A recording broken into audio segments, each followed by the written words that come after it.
इस तरह की क्यों हम अपने बच्चों को ऐसे में रखना चाहते हैं और कुछ देख के लिए है ये सब ऐसे खत्म होने वाली है। क्योंकि कश्मीर में से भगाए गए मेवात में जाकर के देख लो, यहाँ जाकर के कई गांव तो यहाँ ईसाई बन चुके हैं। हम है ना यहाँ जाकर संख्या बनी इसलिए हमें पता नहीं, हम अपने बच्चों को ये कोई शिक्षा नहीं देते धर्म की।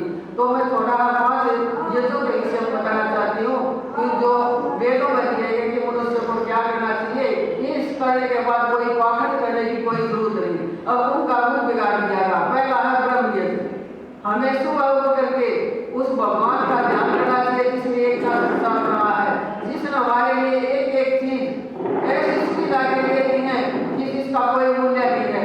क्योंकि भगवान का काम क्या करता है, सृष्टि की रचना करना। वो कहते हैं कि क्या काम है, सृष्टि की रचना करना, उसका पालन करना और पालन करने के बाद हमारे कर्मों का फल देना और प्रलय करना। इनमें वो अपने काम से कहीं पीछे मनुष्य को स्वतंत्रता दी है कि मैं बता दूंगा कि तुझे ये करना चाहिए क्योंकि वेद भगवान की वाणी है। यदि हम उससे हट करके चलेंगे कि स्वामी जी ने कहा था वेदों की तरफ लौटो, क्योंकि हम वेदों की बात मानेंगे तो सुखी रहेंगे, यदि हम वेदों की बात नहीं मानेंगे तो दुखी रहेंगे। तो कहे कि जिसने हमें हमारे ऊपर का उपकार किया हमें सबसे ऊपर उसका धन्यवाद करना चाहिए। उसको ब्रह्म यज्ञ कहते हैं, संध्याति कहते हैं, उसके नजदीक जाना। क्योंकि हम किसी चीज के नजदीक जाकर के प्रार्थना करेंगे तो हमारे अंदर वही विचार आएंगे। यदि हम फूलों के पास जाएंगे तो खुशबू आएगी, यदि हम किचन के पास जाएंगे तो हमें दुर्गंध आएगी। इसलिए हमें सबसे पहले उस भगवान के पास जाना चाहिए, उसका धन्यवाद करना चाहिए। भगवान तू मेरे रक्षक हो, तू हमें अच्छी बुद्धि दिएगी। इस प्रकार की यदि भावना करेंगे, इस प्रकार के विचार करेंगे तो हमारे अंदर बुरे विचार नहीं आ सकते। दूसरा है देव यज्ञ। देव यज्ञ क्या है कि जिसको हम हवन भी कहते हैं, प्रत्येक अक्षर यज्ञ हो रहा है। यदि हम प्रत्येक अक्षर ये ध्यान रखें, देव यज्ञ है कि जिससे परोपकार होता है, भला होता है। धर्म की भी एक परिभाषा है, हम ऐसा कार्य न करें जिससे दूसरे का भला, हम ऐसा कार्य करें जिससे दूसरे का भला हो, अपना आत्मा फसल हो। उसको धैर्य, दया, ये 10 नियम है, ये है धर्म के लक्षण। और धर्म अनेक बात कह करके हम आरती करते उसको धर्म मान लिए, हम घंटा बजाते उसको धर्म मान लिया, हमने धर्म पता नहीं कितने प्रकार का धर्म मान लिया हम। तो दूसरा है देव यज्ञ। देव यज्ञ हमें प्रत्येक मनुष्य को यज्ञ जरूर करना चाहिए। क्योंकि हम इतिहास से पढ़ते हैं कि सतयुग में, द्वापर में, त्रेता में है ना कोई भी मनुष्य है यज्ञ करे बगैर भोजन नहीं करता था। क्योंकि हमारे शरीर में से दुर्गंध निकलती है, सभी द्वार दुर्गंध के द्वार हैं। तो हमारा कर्तव्य बढ़ता है कि हम इस वातावरण को शुद्ध करें। और शुद्ध कैसे होगा कि हम जब हवन करेंगे, हवन करेंगे उस भगवान मंत्रों में इतनी बेहतर शक्ति है और उसे कि हमारे अंदर के जो नेगेटिव विचार होगी, जो ब्रह्मांड में घूमते हुए नेगेटिव विचार भी चले जाएंगे।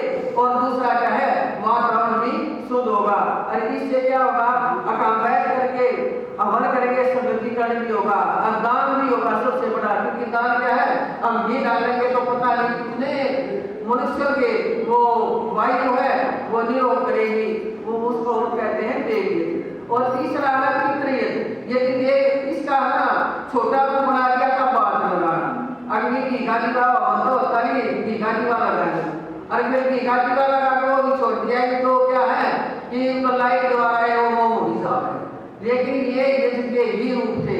औरंगजेब के जमाने से शुरू हुई, औरंगजेब के जमाने वो जो राजी इसकी है ना जो आपका अपना भी दान दिया, आपका दादा ये बात है, वो भी जो यज्ञ तोड़े गए ना उसके बाद है ना हाथों में बांधना शुरू कर दिया, वही दिखना नहीं। तो ये लेकिन हमारा वैदिक सिद्धांत भी जो लाल लाल धागा बांध रही है हमारा वैदिक सिद्धांत नहीं है।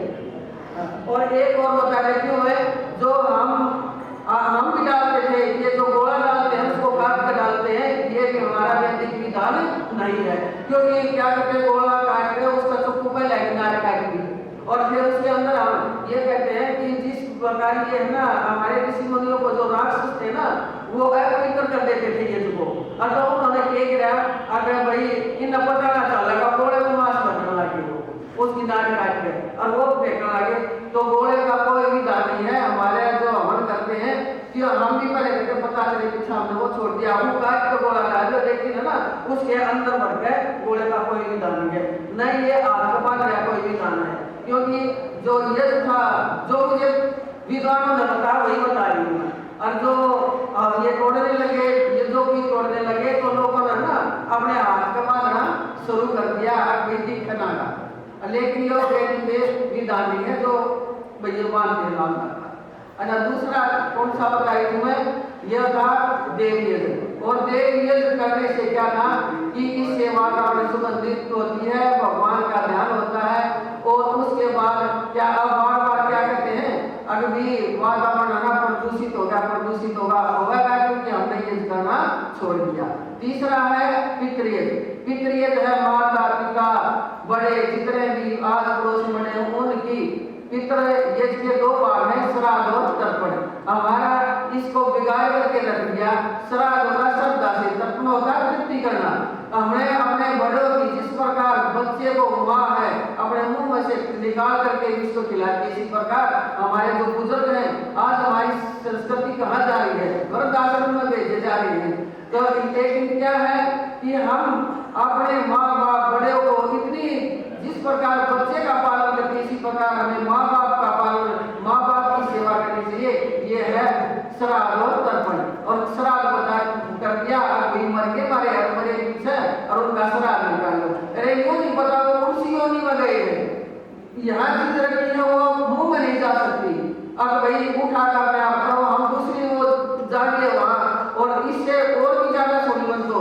अब मेरे ऊपर हटा पोए खा लेंगे, हमारे पूरे सपना पोए बना दिए क्या, मतलब इतना अंधविश्वास है। और गए पीछे भी कोई छोड़ने का क्या नहीं। भाई श्राद्ध और तर्पण श्रद्धा से जीवित माता पिता की सेवा करो, तृप्ति करो, तर्पण करो। तो ये था तीसरा पितृयज्ञ। चौथा है बलिकेश्वर यज्ञ। बलि माने बाह्य हिस्सा निकालना। लोगों ने क्या किया, इसका रूप बिगाड़ दिया। जिस प्रकार श्राद्ध का बिगाड़ दिया ना, मरे हुए का भोजन खिलाओ और सारे पाप दूर भद्रत हो जाएगा। इसी प्रकार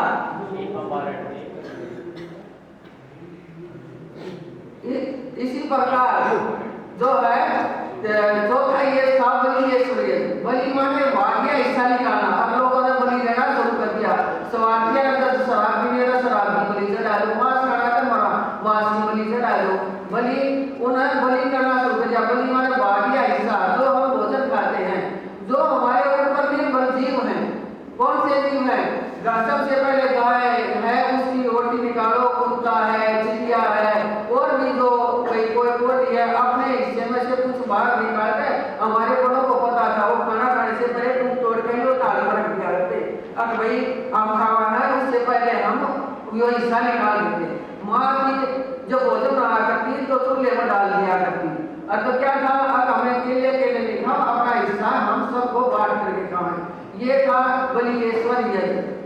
और पांचवा ये था अतिथि यज्ञ। अतिथि होता है मेहमान। मेहमान माने जो पहले आते साधु विद्वान सन्यासी।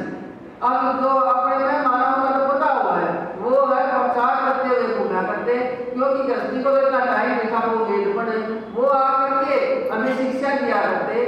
अब भाई किस तरह के तुम कर्म करो, ये कर्म करने से तुम्हें पाप होगा, ये कर्म करने से तुम्हें धर्म होगा, ये वेदों में ये चीज है। तो हम उनको क्या किया करते थे, उनको बहुत बढ़िया भोजन खिलाते थे। यदि वो कुछ भी लेते थे उनके कपड़े फट जाते थे, अगर कपड़े उड़ गई 5 लत्ते हो गए भाई सारे के सारे कपड़े सुन कर दिए। जो जा लिया जिसकी आत्मा जा ली उन ताई बिला भाई इतने वो भी चाहिए, बर्तन भी चाहिए, कपड़े भी चाहिए। ये भाई माताओं के छोड़ो, ये अंधविश्वास है।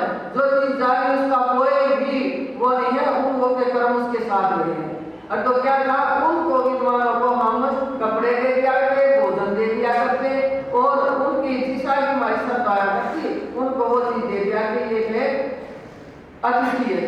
तो यदि हम ये 5 चीजें अपने जीवन में धार लें तो हमें कहीं भी जाने की जरूरत नहीं, क्योंकि जो बाद में जितने भी भाई ठीक है सब अपनी योगा मान्यता है। अरे मान्यता तो पहले ये देखो, अब हमारा सिद्धांत क्या था, कहेंगे हमारा लाग लागी ये उसके बाद पीछे को बताओ लाग कोई लाग नहीं होती कि हरे गाँव में हरे घर में वो नहीं बना है, ये पहले ना बढ़ाई थी या लाग क्यों लागी तुमने। तो इस तरह की बातें हैं।